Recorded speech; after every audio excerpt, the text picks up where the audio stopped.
Sick of disappointment.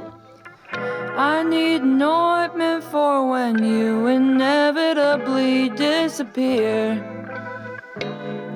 I wish that you'd acknowledge, or just be honest with yourself at least one time for keeps.